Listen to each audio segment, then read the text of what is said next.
Hablo como hombre. En ninguna manera, que nunca sea esto. Dios tiene derecho de juzgarnos.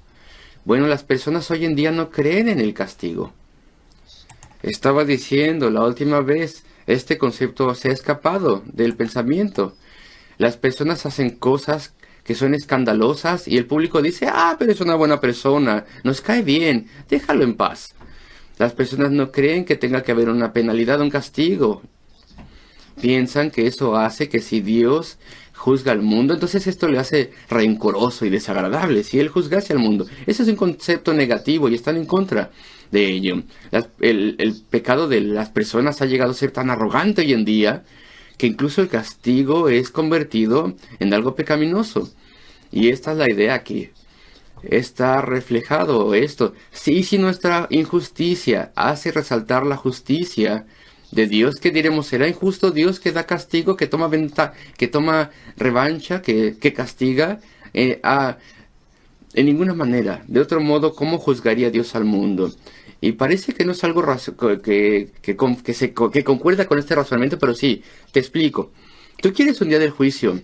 Parece que está sugiriendo aquí el apóstol. Tú quieres un día del juicio donde no haya castigo, donde Dios diga, bueno, después de todo no soy santo, después de todo no soy justo, todo lo que dije en el pasado está mal, y de hecho voy a dejar que toda persona entre al cielo.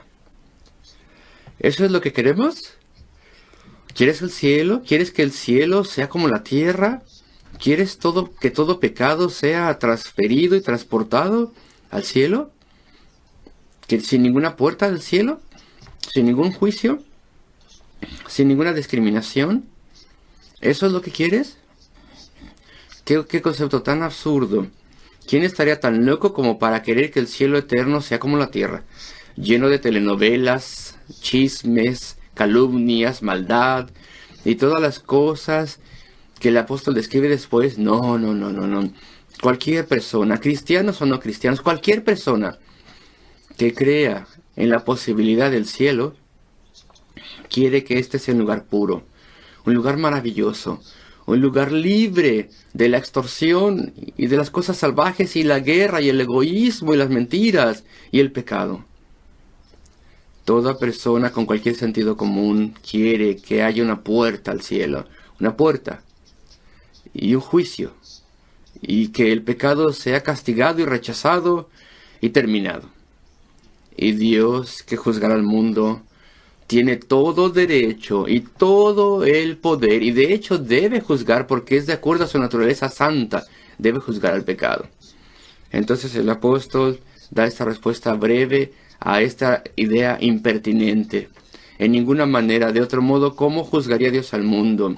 Y después repite esta idea impertinente, versículo 7, porque si por mi mentira, pero si por mi mentira la verdad de Dios abundó, ha sido probado que Dios es verdadero en todo lo que dice, para su gloria, a través de mi mentira y mi pecado, todo siendo para su gloria, ¿por qué aún soy juzgado como pecador? Aquí la traducción tal vez se vea un poco difícil, pero creo que todos entienden lo que se está diciendo aquí. Versículo 8 avanza el razonamiento. ¿Y por qué no decir? Y aquí hay dos puntos a la vez, así que de forma cuidadosa tenemos que separarlos para entender.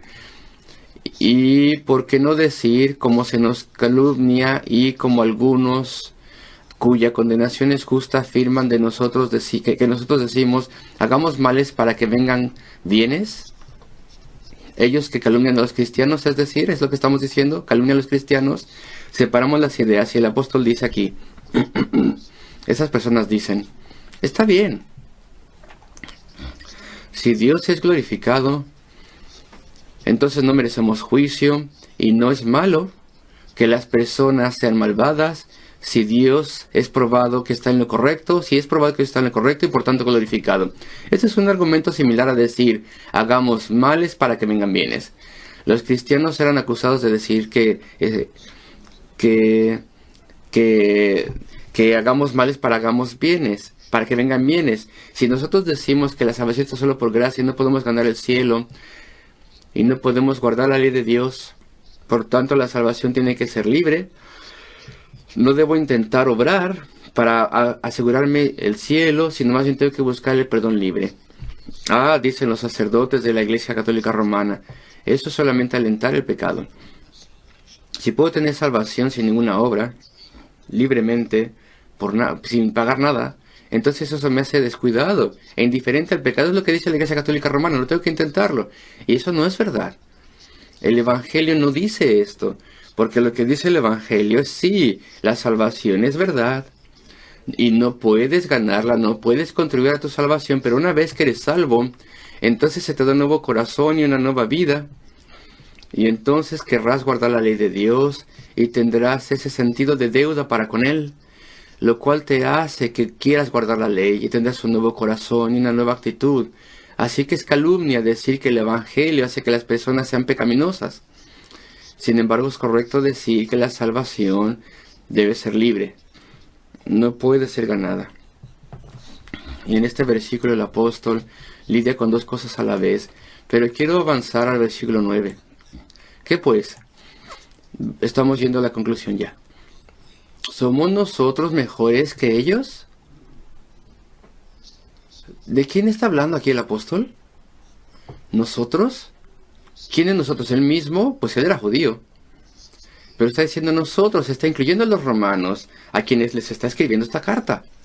Y la iglesia romana, antes de que a los judíos se les obligase a salir de Roma, esta iglesia tenía gentiles también. Entonces, al decir nosotros, ahí se refiere a los cristianos. Y a él mismo también, judíos y gentiles, que habían sido salvos. Debido a que somos salvos, ¿esto quiere decir que nosotros de alguna manera éramos mejores que los judíos? No, dice el apóstol, no. No estamos diciendo esto. Somos tan malos. Los incrédulos judíos y los gentiles somos tan malos los unos y los otros, todos igual de malos. El hecho de que seamos salvos no significa que éramos mejores. El punto aquí, el argumento aquí es que tenemos que ver cuán perdidos estamos y cuán condenados estamos para poder asegurar la salvación libre y la gracia de Dios. Así que este es el significado del versículo 9. ¿Somos nosotros mejores que ellos? No, dice, no en ninguna manera, lo enfatiza, no en ninguna manera. Hay dos negativas aquí en el griego. Dice no dos veces en el griego, no en ninguna manera, de ninguna manera. De ninguna manera somos mejores que ellos de forma intrínseca, por naturaleza, no. No merecemos nada más que ellos, es por gracia. Pues ya hemos acusado a judíos y a gentiles, ya hemos probado que todos están bajo pecado, bajo el dominio del pecado, bajo el gobierno del pecado, y entonces aquí se está pintando el cuadro. Los judíos, con todas sus ventajas, con Abraham ahí en su contexto, el padre de los fieles, y su extraordinario ejemplo de fe, con toda la enseñanza y la adoración, y los muchos beneficios y protección otorgada de Dios y demostraciones del poder de Dios. Ellos, como los gentiles, los idólatras, los paganos, ¿están bajo el poder del pecado? Sí, sí, dice el apóstol Pablo, sí. Aquellas ventajas eran oportunidades. No les otorgaban una libertad del pecado y vida. Y entonces aquí se hace claro en gran manera. Se explica claramente el versículo 9 al final. Todos están bajo, y esta es una palabra fuerte en el griego, están bajo el control, bajo el dominio, bajo la sentencia y la condenación del pecado. Y entonces, para probarlo, las citas en el versículo 10 en adelante, como está escrito, no hay justo ni aun uno. Ese es el versículo 10, citando el Salmo 14, creo yo. Versículo 11, no hay quien entienda. Antes de que fueras salvo, tú no entendías. Tú no entendías porque no querías entender. Nunca buscaste entender. Lo mismo conmigo. ¿Qué es lo que no entendía yo entonces antes de ser salvo? ¿Qué es lo que no entendía yo? Yo sabía más o menos la idea general, sabía respecto de Dios, incluso cuando era incrédulo. Sabía respecto de Cristo, sabía respecto de su muerte en la cruz del Calvario. Algunas personas ni siquiera saben eso, pero la mayoría de nosotros, o muchos de nosotros, sí lo sabíamos antes de la conversión. Aunque tal vez no viniéramos de familias cristianas, sabía la teoría de que Cristo había muerto en vez de los pecadores en su lugar, para poder ser su propiciación, su representante, para poder pagar por sus pecados. Y entonces, ¿en qué manera no entendía yo? Entendía la teoría, pero no comprendía que yo verdaderamente estaba condenado. Y hubiese perecido, hubiera muerto, y hubiese sido juzgado, y hubiese ido al infierno. No lo entendía, eso no lo comprendía. Esa parte parecía para mí un cuento de hadas. Esa parte no parecía realista para mí, no parecía una cosa verídica. No entendía que Dios era serio en lo que estaba diciendo. No hay nadie que entienda, ninguno. El predicamento, nadie lo entiende, el peligro. Tenemos jóvenes aquí escuchando, conocen la teoría, la conocen bien, pero no entienden. Es verdad. Estás condenado. Perecerás. Dios está en contra de ti. Dios debe castigarte debido a toda tu ligereza y todo tu pecado. Eso es lo que tenemos que entender. No hay ninguno que busque a Dios. Nadie. Cada frase, cada enunciado aquí es una cita del Antiguo Testamento. Es maravilloso, es sorprendente. Puedes buscar todas estas citas de los salmos, de los profetas. Pablo cita de todas partes aquí. Para poder hacer el cuadro correcto de los hombres, no hay ninguno que busque a Dios. Anteponemos el mundo. Buscamos lo propio. Buscamos las cosas de este mundo. Y no buscamos a Dios. Versículo 12. No voy a explicarlos. Todos se desviaron. Todos estamos fuera del camino. Todos desviados, a una se hicieron inútiles, sin ningún valor para con Dios. Y miren esto, no hay quien haga lo bueno, no, ni siquiera uno. ¿Retamos esto? ¿Estamos en contra de esto? Pero hay algunas personas incrédulas que han hecho cosas buenas. Y han ido a lugares peligrosos en el mundo para sanar personas. ¿Y acaso esto no es una exageración? ¿No hay nadie que haga lo bueno? ¿No hay ni siquiera uno? Bueno, podemos ver lo que dice el apóstol cuando cita estas cosas. No hay ninguno, ni uno, que haga lo bueno y esto sea aceptable a Dios. Lo podemos explicar así. ¿Qué me aprovecha si de pronto, porque tengo una idea no común, y decido ir a algún lugar necesitado en el mundo, donde mi salud y mi supervivencia están en riesgo, y esto lo hago para ayudar a otras personas, pero nunca me he arrepentido de mi pecado, nunca he puesto mi fe en Dios, nunca le he agradecido por mi vida y mis capacidades, nunca le he servido, nunca le he dado un minuto de adoración o alabanza, o le he dado homenaje, no he hecho nada por él. Bueno, pues esa buena obra no vale nada para Dios. Porque lo importante es arrepentirse. Y es más o menos como que alguien que debe muchísimo dinero. Y no te lo están pagando. Y vienen a ti un día y te dan un pequeño regalito que vale como 1 libra esterlina. Y espera que tenga tu alabanza y tu agradecimiento, etc. Y tú piensas, pero yo le presté 5,000 libras cuando estaba en dificultades para dar un depósito para algo y no me dice nada. Y tú esperas ser agradecido por esta minucia ante Dios.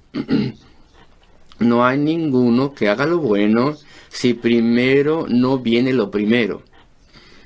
Y Él nos ha agradecido y adorado y amado y obedecido y buscado. No vale nada esto. Son minucias, son cosas que no valen nada esos hechos. Y es verdad lo que Dios dice. Y no quería yo expandir el versículo tanto. Versículo 12. No hay quien haga lo bueno, no hay ni siquiera uno. Los versículos Son terribles, versículos terribles, pero todo esto es verdad. Sepulcro abierto en su garganta, los seres humanos, puras mentiras, puros chismes, con su lengua engañan. Vean, se destruyen los unos a los otros en su reputación. Veneno de áspides, hay debajo de sus labios palabras venenosas. Su boca está llena de maldición y de amargura. ¿Acaso no es verdad esto de los seres humanos en general, judíos y gentiles, toda la raza humana? Versículo 15, sus pies se apresuran para derramar sangre. Hemos tenido paz en este país durante un tiempo ya. ¿Y sabes qué es lo que está asegurándonos la paz? Pues hemos llegado al punto en el oeste, en nuestra historia, en donde nos costaría demasiado tener guerra. Todo el mundo puede contraatacarnos. Y si les atacamos con una cosa, atacarnos igual también. Y solo porque nos dañaría a nosotros de forma terrible el ir a la guerra, entonces buscamos la paz. Y entonces tenemos esta paz surreal, esta paz frágil. Simplemente porque la guerra ahora nos costaría demasiado. Pero te aseguro que si nuestras armas fueran el doble de buenas que las otras armas de otros países y tuviésemos el doble o el triple de tropas que otros países, pues iríamos a la guerra. La raza humana es una raza que le gusta la guerra. Esto es verdad. Después que dice aquí, sus pies se apresuran para derramar sangre, quebranto y desventura hay en sus caminos. Cualquiera que se nos atraviese, cualquiera que nos insulte, cualquiera que nos dañe, los castigaríamos. Ah, pero la guerra ahora es tan terrible. Y las bombas están sobre la cabeza de la sociedad o de los países, que hay paz más larga de lo que conocíamos antes en ciertas partes del mundo. Pero en otras partes del mundo todavía hay guerras y traición y problemas. Esto indica que la raza humana todavía siempre es lo mismo. No es que nos hayamos hecho pacíficos, sino que la guerra nos dañaría demasiado. Y es que nos caería justo encima. Y se nos describe aquí de forma exacta. Estas palabras nos describen, versículo 17. Y no conocieron camino de paz, el camino de la verdadera paz y amor y entendimiento. No lo conocieron, simplemente no lo han conocido. La paz es solamente porque nos interesa tener paz. Es por interés propio, no porque haya amor y armonía y cooperación. Estas palabras son verdad. ¿Qué raza tan terrible es la raza humana? Y la razón, versículo 18, no hay temor de Dios delante de sus ojos. Y después rápidamente, versículo 19, pero sabemos que todo lo que la ley dice, lo dice a los que están bajo la ley. Explico esto brevemente. Sin lugar a dudas, el apóstol está hablando respecto de los judíos. Son ellos los únicos en aquel entonces que estaban bajo la ley. Los gentiles no tenían la ley publicada, lo tenían en su constitución, de modo que son tan susceptibles al juicio de Dios como cualquier otro, pero no tenían la ley de Dios escrita. Entonces, sabemos que todo lo que la ley de Dios dice, la ley de Moisés, lo dice a los judíos que están bajo la ley. Para que toda boca sea cerrada, toda boca se cierre. Los judíos pensaban que solamente los gentiles estaban susceptibles al juicio de Dios. No. Tu ley está sobre ti. Y tú eres susceptible al juicio también. Entonces toda boca, la de los judíos y los gentiles, entonces sea cerrada y detenida. Y todo el mundo quede bajo el juicio de Dios, sea culpable ante Dios. Y la gran conclusión, por tanto, versículo 20, ya que por las obras de la ley ningún ser humano, ni judío ni gentil, será justificado delante de él. Por medio de la ley tan solamente es el conocimiento del pecado, no el poder para evitarlo. Y el más grande pero, en esta carta a los Romanos, versículo 21, pero ahora se nos prepara aquí ya para la gracia. Aparte de la ley se ha manifestado la justicia de la ley, testificada por la ley y por los profetas, la justicia de Dios. La justicia que viene de Dios, que es libremente dada por Dios. Yo no tengo que lograrla, yo no tengo que lograr mi propia justicia para poder asegurar el cielo. Hay una justicia que viene como un don, como un regalo de Dios. sin la ley, es decir, sin tener que ganármela, a través de la obediencia a la ley. Es testificada por la ley y los profetas. Todo el Antiguo Testamento. Todo el Antiguo Testamento está lleno de esto. Lo siguiente, para los hombres y para las mujeres hay disponible una justicia que Dios les puede dar. La justicia de Cristo. Y podemos tener esta justicia. Y puede ser acreditada a nosotros. Y podemos tener el perdón de Dios. Y Cristo habrá ganado el cielo por nosotros. Y nosotros podemos usar su manto de justicia. Eso sería el argumento aquí. En cuán grande error está la raza humana. Y el gran pero ahora, en estas circunstancias, se ha manifestado la justicia de Dios. Sin la ley, aparte de la ley, es manifestada. Y esta parte positiva maravillosa que estudiaremos la siguiente vez. Pero teníamos primero que analizar estos versículos negativos. Y sin tiempo para desviarnos otras porciones bíblicas, para ver más sus riquezas, para que esto nos prepare para el don de Dios, su justicia, prometida a través del Antiguo Testamento y manifestada en la venida del Señor Jesucristo. Y espero yo que esto sea de ayuda para almas que estén escuchando.